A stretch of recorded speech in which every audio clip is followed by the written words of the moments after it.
하나님 아버지, 오늘도 우리가 하나님 앞에 예배하며 하나님의 음성을 듣고 하나님의 마음을 깊이 깨달으며 하나님의 인도하심을 얻는 교회가 되기 원합니다.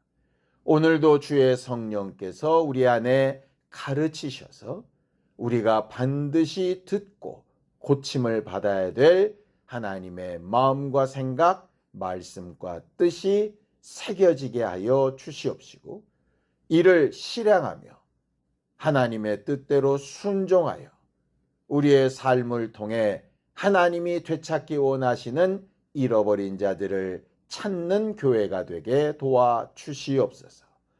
믿음으로 헌금한 손길들 위에 복을 주시고 하나님과 함께하는 담대함과 기쁨이 늘 우리의 입술과 삶을 통하여 고백되어지도록 도우시고 역사하여 주시옵소서.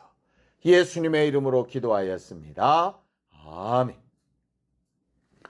하나님의 말씀은 누가복음 19장 1절에서 10절까지 말씀을 함께 합독하시겠습니다. 누가복음 19장 1절에서 10절까지 말씀입니다. 함께 읽습니다. 시작. 예수께서 여리고로 들어가 지나가시더라. 삭개오라 이름하는 자가 있으니 세리장이요 또한 부자라. 그가 예수께서 어떠한 사람인가 하여 보고자 하되 키가 작고 사람이 많아 할 수 없어 앞으로 달려가서 보기 위하여 돌 무화과 나무에 올라가니 이는 예수께서 그리로 지나가시게 되미러라.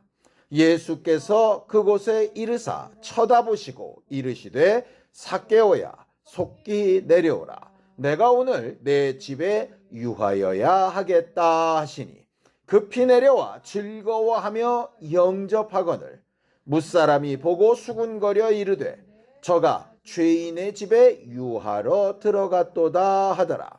삭개오가 서서 주께 여짜오되 주여 보시옵소서. 내 소유의 절반을 가난한 자들에게 주겠사오며 만일 누구의 것을 속여 빼앗은 일이 있으면 내 갑절이나 갚겠나이다. 예수께서 이르시되 오늘 구원이 이 집에 이르렀으니 이 사람도 아브라함의 자손이미로다. 인자가 온 것은 잃어버린 자를 찾아 구원하려 함이니라. 하나님이 이 땅에 예수 그리스도를 육체로 보내시고 십자가를 지고 죽게 하시고 부활하셔서 또 하늘 보좌 우편에 앉아 지금도 우리를 위하여 간구하며 처소를 마련하고 계시는 이유는 본래 하나님의 것이었던 사람들 중에 잃어버린 자들을 다시 찾으려고 하시는 것입니다. 아담과 하와가 하나님이 만들어주신 아름다운 동산에 살다가 죄를 지었을 때에 그들에게 가죽옷을 지어 입히시고 두루두른 화염검으로 그 에덴 동산을 막고 내보내셨던 이유는 나가서 죽으라고 보내신 것이 아니라 그들을 다시 찾아오려고 보내신 것이지요. 성경은 하나님이 잃어버린 자기의 소유를 계속해서 다시 찾으시는 이야기로 기록된 것이 바로 성경입니다. 말씀을 보죠. 요한복음 6장 39절입니다. 함께 읽습니다. 시작. 나를 보내신 이의 뜻은 내게 주신 자 중에 내가 하나도 잃어버리지 아니하고 마지막 날에 다시 살리는 이것이니라 라고 이렇게 말하죠. 예수께서 자기 자신을 이 땅에 왜 왔는가라고 설명하실 때에 나를 보내신 이의 뜻이 이것이다 라고 하신 말씀입니다. 하나님의 것을 잃어버리지 않고 다시 찾아 구원하게 하는 것. 이 땅에 예수가 오신 목적이 그것이고 결국 이 땅에 교회를 두신 목적이 그것이고 우리를 불러 모아 이렇게 함께 있게 하신 목적이 그것입니다. 오늘 본문에도 똑같은 얘기를 하고 있죠. 누가복음 19장 10절입니다. 함께 읽습니다. 시작. 인자가 온 것은 잃어버린 자를 찾아 구원하려 함이니라 라고 이렇게 되어 있습니다. 결국 인자가 온 것이나 교회가 세워진 것이나 우리가 이렇게 모여 앉아 예배하는 데는 분명한 목적이 있는데 그건 잃어버린 자들을 찾는 것이고, 잃어버린 자들을 찾은 결과는 뭐냐?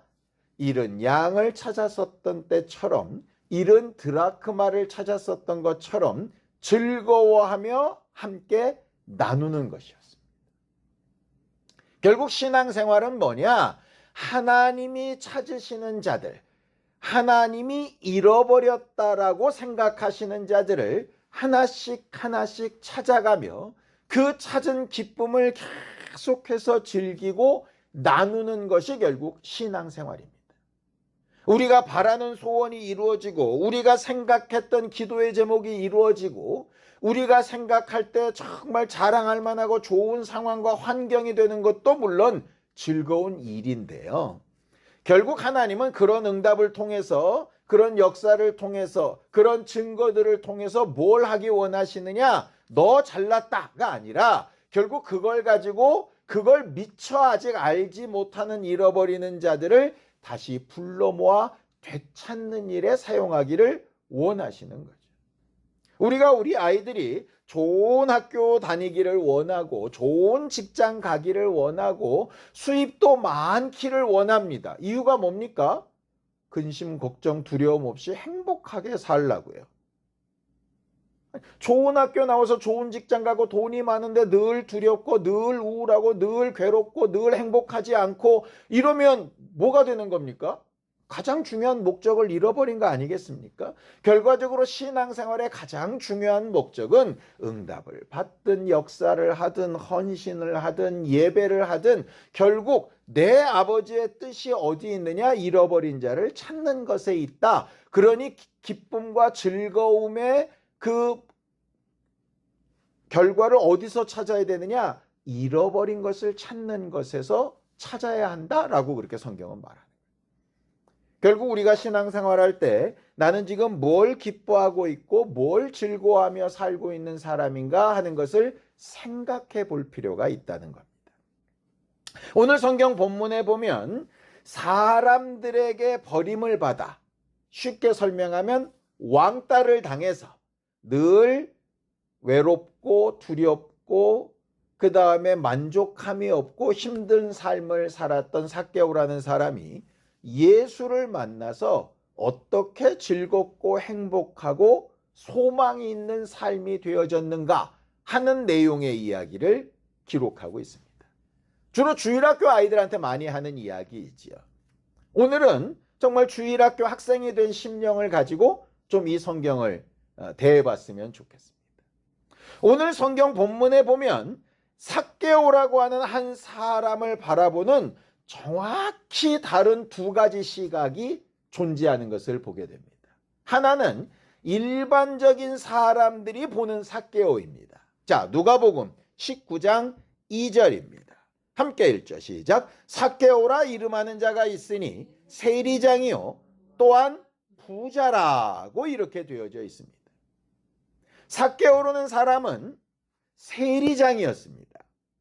세리장이는 지금 우리가 생각하는 국세청 공무원과는 다른 의미입니다. 이 시대는 로마 강화파에 있었던 시기 아니겠습니까? 그러니 그 세금을 누가 가져가느냐? 로마가 가져갑니다. 일제 36년 동안에 조선 총독부에서 우리를 수탈해 가는 것과 비슷한 겁니다. 세리장을 유대인으로 세우는데 그 유대인들이 누구의 명령을 받느냐? 로마 사람들의 명령을 받는 거죠. 그런데 재밌는 것은 이 세리장이들은 월급이 없는 사람들이었어요. 그럼 어떻게 이 사람들이 생활을 하느냐? 로마에서 정한 세금에다가 자기들의 이익을 덧붙여서 걷습니다. 소위 수수료를 받는 거죠. 그러니까 로마에서 100을 거두라고 하면 세리장이에 따라서 110을 걷는 사람도 있고 200을 걷는 사람도 있고 500을 걷는 사람도 있는 거예요. 그런데 생각을 해 보십시오. 로마에서 나를 세리장으로 선택을 했을 때 이게 공식적인 공무원도 아니고 무슨 노조의 영향을 받는 것도 아니니 세운 사람이 로마 사람이니 언제라도 바꿀 수 있잖아요. 그러니 내가 이 이득을 얻는 것이 언제까지 계속될지 모르지 않습니까? 그렇게 되면 사람들이 어떤 생각에 빠질까요? 한탕 확 땡긴다 이렇게 되는 겁니다. 왜냐? 로마가 걷어간다는데 누가 반항을 하겠어요? 그러니 정식 문서도 없고 정식적인 어떤 원칙도 없고 자기 상사인 로마 사람들한테 적당히 주기만 하면 얼마든지 탈취를 해도 합법적인 도둑질이 되는 겁니다. 그러니 당시 사람들이 볼 때 삭개오는 어떤 사람이냐? 세금 뜯어가는 나쁜 놈 정도가 아니라 매국노. 그런데 그걸로 부자가 된 걸 보니 굉장히 착취를 하며 악독한 이런 사람이라고 생각을 하고 있는 거죠. 결과적으로 삭개오가 왕따를 당했던 이유는 그가 했던 행동과 삶의 문제였습니다. 그를 그렇게 세리장이요 부자라고 판단을 하다 보니 그에 대한 평가와 결과는 너무나도 당연히 이렇게 나옵니다. 누가복음 19장 7절입니다.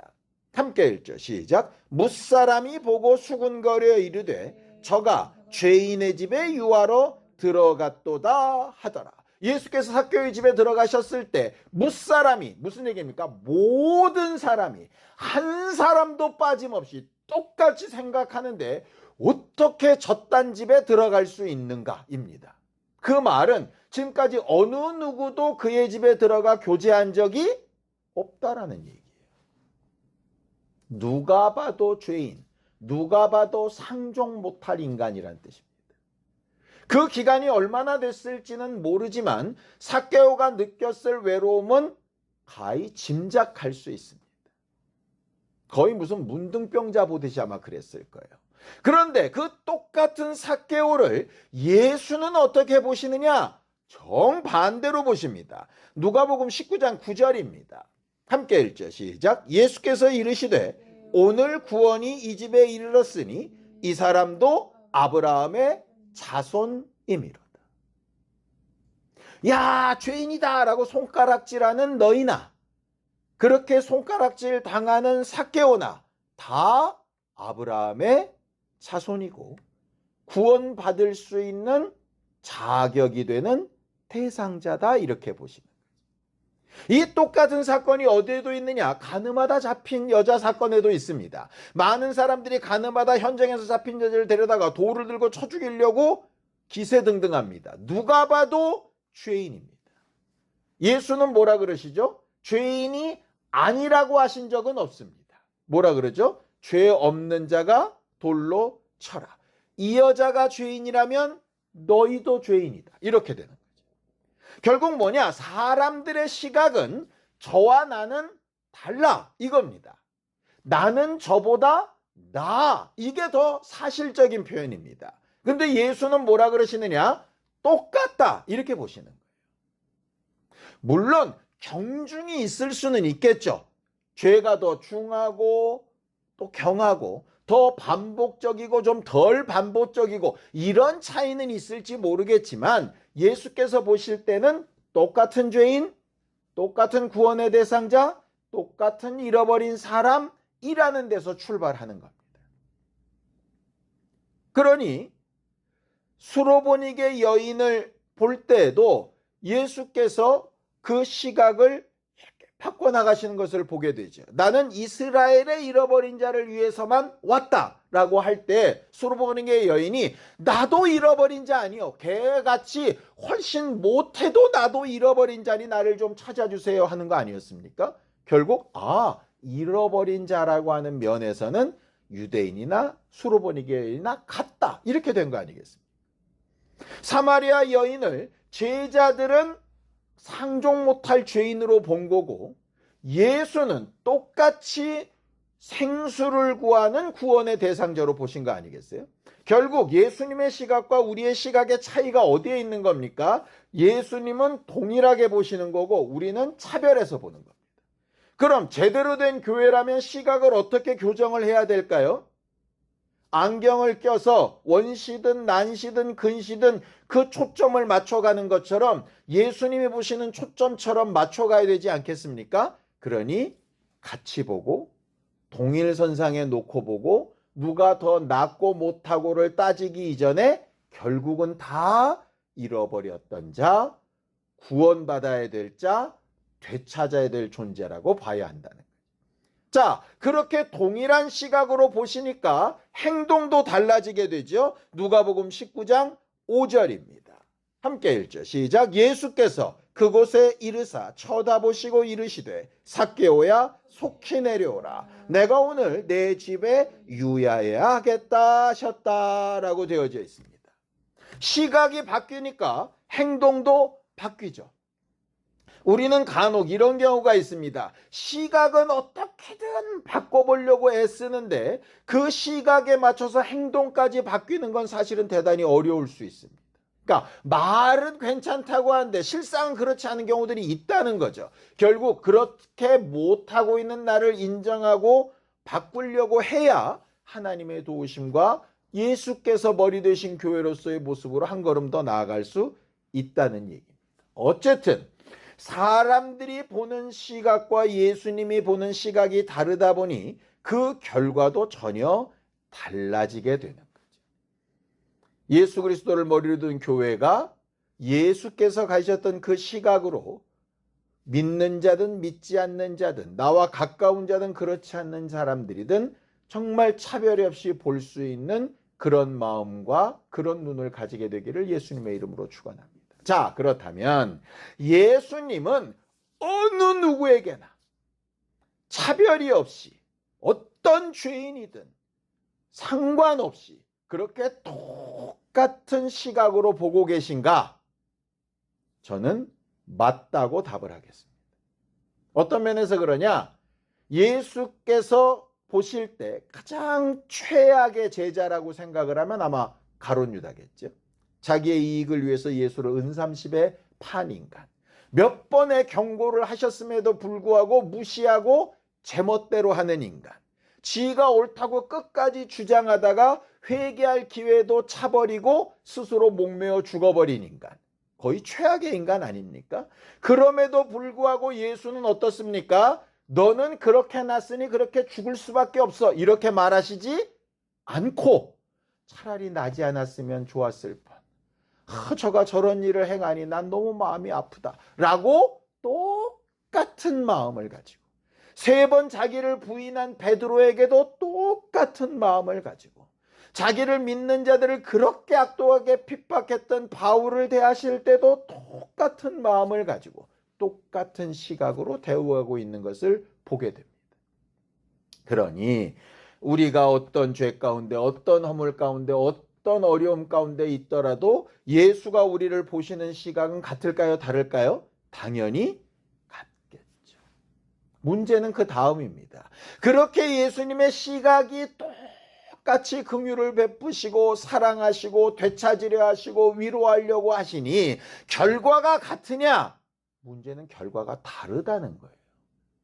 전능하시고 전지하시고 우리를 죽기까지 사랑하시며 모든 것을 다 내어놓으실 만한 그 예수의 정말 공평한 시각과 대우하심이 있음에도 불구하고 그 상대가 되는 사람들의 결과는 달라지더라 이 말이죠. 왜요? 예수는 동일하신데 그걸 받아들이는 사람이 다르기 때문에. 그러니 우리는 사람들의 시각과 같은 시각이 아닌 예수의 시각을 가지자라고 하는 것이 오늘 설교의 절반이라면 나머지 절반은 뭐냐? 그런 예수님의 시각 앞에서 나는 어떻게 해야 삭개오처럼 구원을 받고 되찾음을 받고 기쁨과 감사함으로 예수를 모셔드리고 예수와 함께하는 대화와 식사가 즐겁고 하는 그런 신앙생활을 할 수 있을 것인가? 어떻게 하면 삭개오처럼 될 수 있을까? 그것을 또 한번 생각해 보려고 합니다.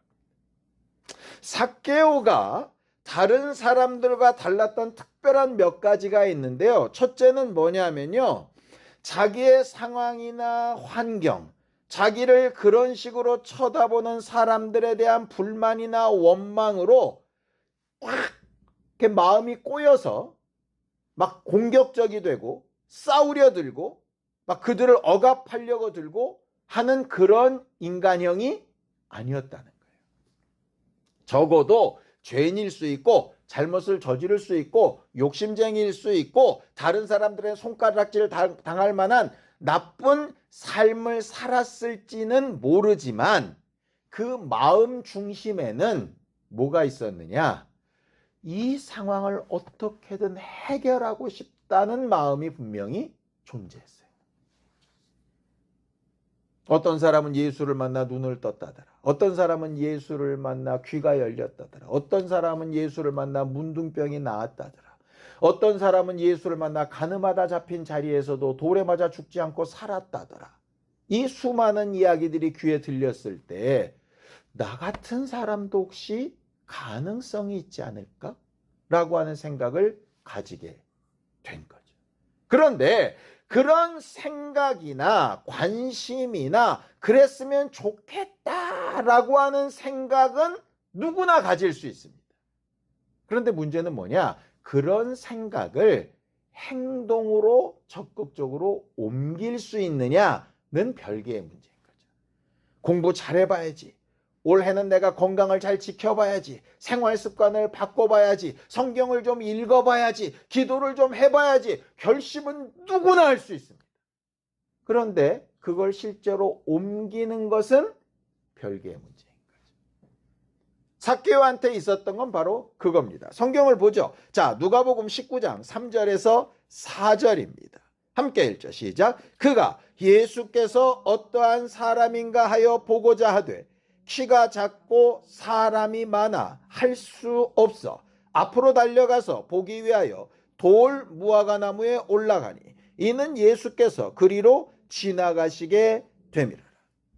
단순한 호기심으로 끝난 게 아니라 적극적으로 행동합니다. 여러분, 바디메오를 기억하시나요? 바디메오는 나면서부터 소경이었습니다. 그는 사람들한테 구걸하며 살던 사람이었습니다. 근데 많은 인파에 휩쓸려 예수가 들어가신다는 소식을 듣게 되었죠. 예수를 만나면 나에게도 좋은 일이 생기지 않을까 생각했습니다. 그런데 눈이 보이지 않고 사람들이 많아 가까이 갈 수 없습니다. 바디메오가 했던 일이 뭡니까? 소리 지르는 겁니다. 다윗의 자손 예수여 나를 불쌍히 여겨달라고. 사람들이 어떻게 합니까? 입 좀 닥치라고. 시끄럽다고. 너 같은 게 어디서 떠드냐고. 그런데 그 말에 주눅들지 않고 계속 소리 지릅니다. 바디메오와 삭개오의 공통점이 거기에 있습니다. 예수를 만나면 좋은 일이 생기지 않을까? 누구나 생각할 수 있지만 소리 지르고 무화과 나무에 올라가고 쉽게 할 수 없는 일이죠. 적어도 적극적으로 자기를 움직이려고 하는 것. 그 문제를 해결하려고 하는 것. 그 부분이 필요한 거예요.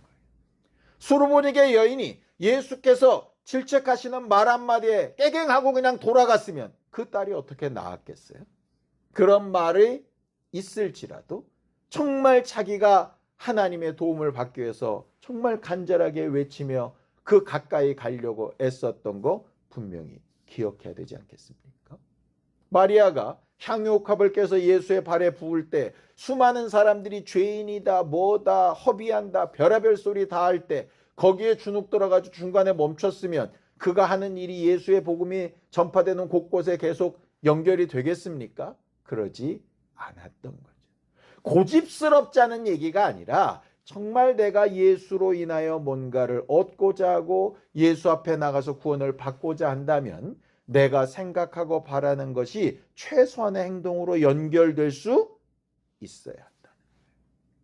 두 번째, 삭개오가 달랐던 점은 이런 부분입니다. 예수께서 그를 초청하고 그의 집에 들어갔습니다. 누구와도 교제하지 않았던 삶에 새로운 친구가 생겼고 자기를 봐주는 사람이 생겼고 자기의 말을 들어주는 사람이 생겼습니다. 얼마나 기쁘고 감사합니까? 우리가 죄인이었다가 구원을 받았을 때 구원받은 기쁨과 병들었다가 나았을 때 병든 것이 나은 기쁨과 우리가 바라고 소망했던 일이 이루어졌을 때 그것이 이루어진 기쁨으로 막 누리고 흥분해서 살 수 있지 않습니까? 근데 삭개오가 달랐던 또 한 가지는 뭐냐면 그 기쁨과 감사와 좋은 현실에 그냥 안주하거나 그것을 인정하고 당연한 거야 이렇게 하는 게 아니라 이런 즐거움과 감사와 기쁨의 일을 주셨는데 이것을 받은 나는 어떻게 해야 되지? 라고 하는 자기의 행동으로 이 사고를 확 바꿨다는 거예요. 자, 이렇게 바꿉니다. 누가복음 19장 8절입니다. 함께 읽죠. 시작. 삭개오가 서서 주께 여짜오되 주여 보시옵소서 내 소유의 절반을 가난한 자들에게 주겠사오며 만일 누구의 것을 속여 빼앗은 일이 있으면 내 갑절이나 갚겠나이다 라고 얘기합니다. 율법에 보면 10의 2조라고 하는 게 있습니다. 물론 10의 2조라고 되어 있지 않으나 해석을 하다 보면 10의 2조인 것이 해석이 되는 게 있어요. 뭐냐면 이런 겁니다. 10분의 1을 제사장들에게 주어서 제사장들의 분깃과 또 제사에 필요한 것이나 성막에 필요한 것이나 이런 것에 쓸 수 있도록 했습니다. 그리고 그것을 가지고 가난한 자를 구제하는 데에도 썼지요. 그런데 그러다 보니까 늘상 가난한 자를 구제하는 재정이 열악한 거예요. 그렇지 않겠습니까? 10분의 1을 다 구제하는 데 쓰면 그나마 괜찮을 텐데 이걸로 제사장 월급도 주고 그 다음에 제사장이 해야 되는 일에도 사용을 하고 성전의 수리에도 쓰고 막 이러고 나서 남는 걸 가지고 구제라니까 모자라지 않겠습니까? 그래서 신년이 되거나 안식년이 되거나 얼마 만에 한 번씩 추가로 10분의 1을 더 내는 규정을 성경에 말하고 있어요. 이거 잘 말하지 않는 건데요. 이게 그 11조가 그 11조냐 별개의 11조냐 논란이 있지만 성경을 잘 읽어보면 아 구제를 위한 별도의 11조가 또 있었겠구나 라고 하는 것이 유추가 되는 구절들이 있습니다. 결국 무슨 얘기냐? 삭개오가 율법대로만 했어도 예수님 내가 거둔 이익의 10분의 1을 더 가난한 자들에게 주겠습니다. 이렇게 해도 사실은 율법적으로 완벽한 거라고요. 그런데 오늘 얼마를 내놓겠다고 합니까? 절반을 내놓겠다고 합니다. 세상 사람들 입장에서 보면 얘 또 저거 또 오바하네 이런 겁니다. 마리아가 향유옥화께 부은 것처럼 저건 오바다. 뭘 저렇게까지 하냐? 뭐 이렇게 얘기할 수 있는 거예요. 또 자기가 손해를 보게 한 사람이 있다면 4배를 갚겠다고 합니다. 사실은 남의 손해가 됐을 때 거기에 5분의 1을 더하여 배상하는 규정이 있습니다. 4배 규정은 남의 것을 악의적으로 강도질했을 때 갚는 규정입니다. 자기가 알지 못하고 무의식적으로 한 행동에 대해서는 갚을 배상이 없습니다. 사실은. 그런데 그것과 상관없이 남에게 피해를 주거나 상처를 줬다면 무조건 내가 고의적으로 강도질한 걸로 인정하고 4배를 갚겠다는 거예요.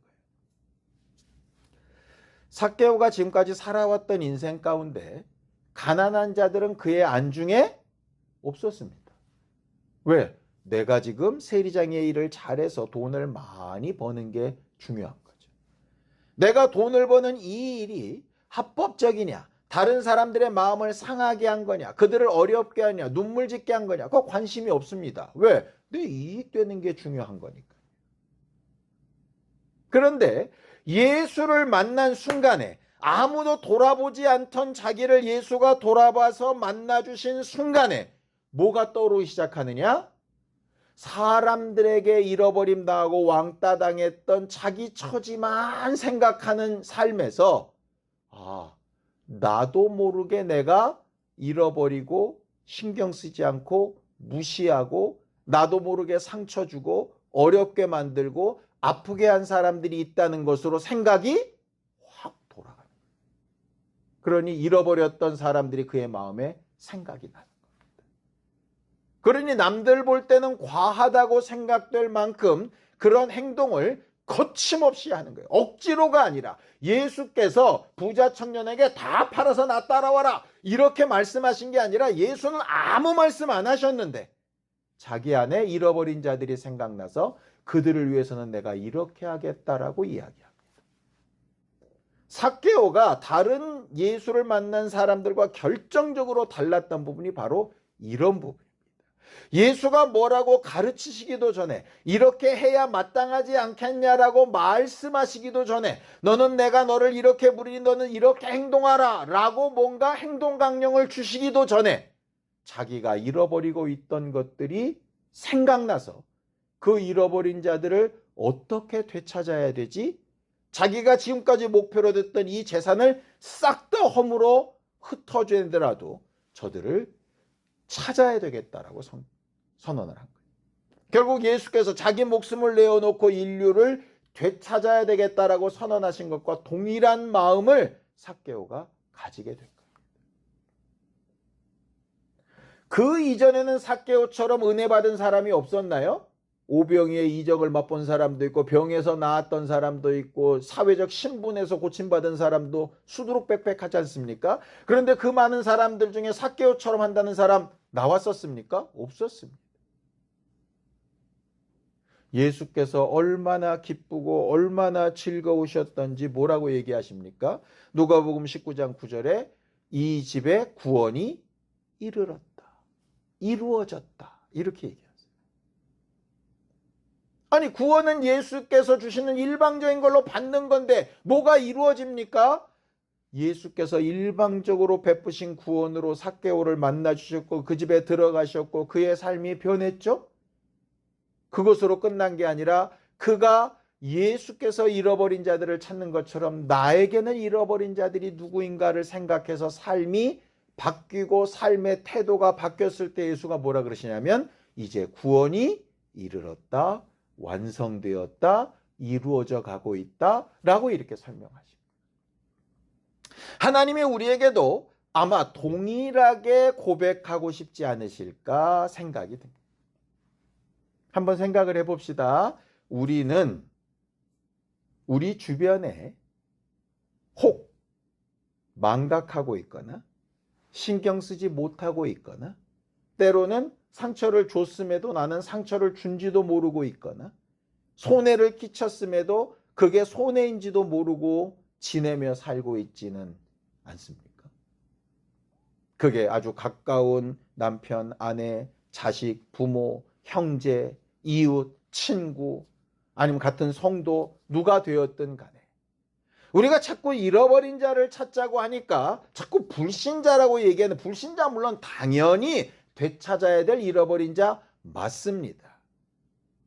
그런데 마치 베드로에게 내가 내게 맡긴 어린 양을 먹이고 치라 그렇게 하셨는데 제대로 권면하여 징계해야 되는데 귀찮다고 아니면 그냥 괜히 관계가 껄끄러워지기 싫다고 아니면 남들이 하겠지 하며 그냥 망각하고 뒤로 접어두고 있었던 사람은 혹시 없는지 잘못했다고 고백하고 손해를 배상하고 정말 미안하다라고 마음을 위로하고 그렇게 해야 될 대상이 있음에도 불구하고 인식도 못하며 살고 있지는 않은지 예수께서 우리에게 관심을 두시고 찾아오셨던 것처럼 우리한테 부탁하신 어느 누군가 어린 양이 됐든 큰 양이 됐든 정말 하나님께서 부탁하신 것이 있음에도 불구하고 잃어버린 줄도 모르고 그냥 돌아다니고 있는 사람은 아닌지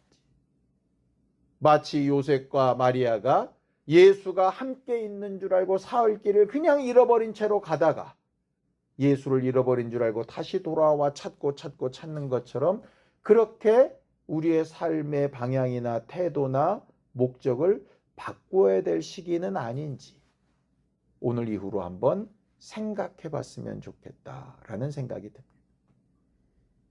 이 일을 우리 안에서 계속 권면하시고 감동시키시는 것이 성령이실 테고요. 하나님의 말씀을 보면서 늘상 내 문제, 내 어려운 거, 내 힘든 거, 내 아픈 거, 내 이거 뭐 해결하고 이거 당연히 필요하죠. 그런데 그 삶은 마치 예수 만나기 이전의 삭개오의 삶과 비슷하지 않습니까? 그럼 예수를 만나고 은혜 받았다면 삭개오처럼 뭔가 다른 적극적인 삶이 좀 보여야 예수께서 보실 때도 내가 네 집에 들어온 게 정말 잘 됐다. 넌 정말 나 만나서 제대로 잘 구원에 이르러 가고 있구나 라고 칭찬하실 수 있는 교회가 되지 않을까 하는 생각이 드는 거죠. 올 한 해 우리는 서로 돌아보는 교회다운 삶을 살기를 원하는데 그 돌아본다는 게 그냥 연락 몇 번 하는 것 정도가 아니라 정말 내 안에 잃어버린 존재는 없나 한번 생각해보고 되찾아가려고 애쓰고 적극적으로 행동하고 결단할 수 있는 우리 모두가 될 수 있게 되기를 예수님의 이름으로 축원합니다. 함께 기도하시겠습니다. 하나님 아버지, 하나님께서 우리와 함께 하시고 인도하여 주셔서 우리에게 맡기신 하나님의 사람들, 아직 믿지 아니하는 사람들, 우리와 함께하게 하시고 주변에 있게 하신 이들을 돌아보며 주 예수께서 삭개오를 위로하며 구원에 이르게 하셨던 것처럼 우리를 통하여 위로를 받으며 구원받는 사람들이 많아지게 하시고 또 삭개오처럼 우리가 알게 모르게 상처를 두고 손해를 입힌 자들에게 배상하며 위로하며 마음과 생각을 가까이하며 하나님께서 주신 여러 상황과 형편 가운데 회복되고 온전케 되는 역사를 꿈꾸는 사람들이 되게 하여 주셔서 되찾은 기쁨, 하나님과 함께하는 기쁨, 잃어버린 것을 찾은 즐거움을 서로 나누며 찬치하는 신앙생활을 계속 해나가는 우리 모두가 되게 도와주시옵소서. 우리 안에 있는 여러 어려움과 아픔과 근심을 하나님이 알고 계시오니 우리의 문제를 해결받는 것과 더불어 함께하는 이들을 위하여 기도하며 응답을 받으며 격려하며 함께 그 길을 걷는 기쁨과 감사로 한 걸음씩 한 걸음씩 주의 구원을 향하여 더 가까이 나아가는 신령한 교회들이 되게 도와주시옵소서. 하나님, 우리를 도우셔서 예수 만난 기쁨이 풍성해지고 예수께서 우리에게 부탁하신 바가 잘 분별이 되어지며 우리도 모르는 사이에 잃어버린 영혼, 잃어버린 사람, 잃어버린 관계들이 되찾아지는 기쁨과 감사로 풍성한 올 한 해가 되도록 우리를 도우시고 인도하여 주시옵소서. 예수님의 이름으로 기도하였습니다. 아멘. 이제는 우리 주 예수 그리스도의 은혜와 하나님 아버지의 극진하신 사랑과 성령님의 감동하시고 함께 하시는 분명한 증거가 주 예수의 시각을 가지고 주 예수께서 사모하셨던 것처럼 우리 주변에 잃은 자를 찾고자 애쓰는 우리 모두 위에 이제로부터 영원까지 함께 있을지어다. 아멘.